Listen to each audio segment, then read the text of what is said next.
বর্ষাকাল, আকাশে দেখুন ঘন মেঘ করে আছে, অন্ধকার করে আছে আকাশ একদম। তার মধ্যে থেকেও মাঝে মাঝে রৌদ্র উঠছে, বেশ ভালো লাগছে কিন্তু। আর চারিদিক সবুজে সবুজ হয়ে গেছে বৃষ্টির জল পেয়ে নিয়ে। আচ্ছা, সেই সময় আজকে আমি এই কারণেই একটা সুন্দর রান্না আপনাদের আমি দেখাবো।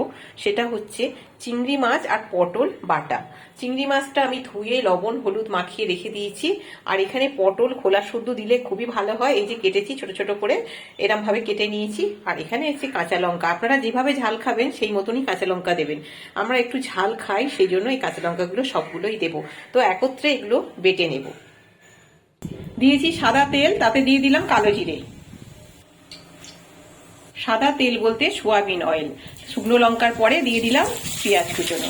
পেঁয়াজটা ভাজা হচ্ছে, এবার আমি দিয়ে দিলাম ভিজিয়ে রাখা ছোলা। ভাজা ভাজা হবার পর দিয়ে দিলাম সামান্য হলুদ। হলুদ দেওয়ার পরে দিয়ে দেবো লঙ্কা, শুকনো লঙ্কা। এবারে দিয়ে দেবো চিংড়ি আর পটল বাটাটা, তার সাথে কাঁচা লঙ্কা তো আছেই দেখেছেন। স্বাদ মতন লবণ, সামান্য চিনি নিয়ে এটা নাড়াচাড়া করতে হবে আর ভাজা ভাজা করে নামাতে হবে। পটল চিংড়ি হতে হতে শুরু হবার আগে আপনাদের দেখিয়েছিলাম, দেখুন কিরকম ধরনের আকাশে মানে একটু রোদ উঠেছিল মেঘের মধ্যে, এখন আবার মেঘ করে ঝিরঝির করে বৃষ্টি আসছে। আর এদিকে দেখুন এই যে রেডি হয়ে গেছে পটল চিংড়ি ছোলা দিয়ে।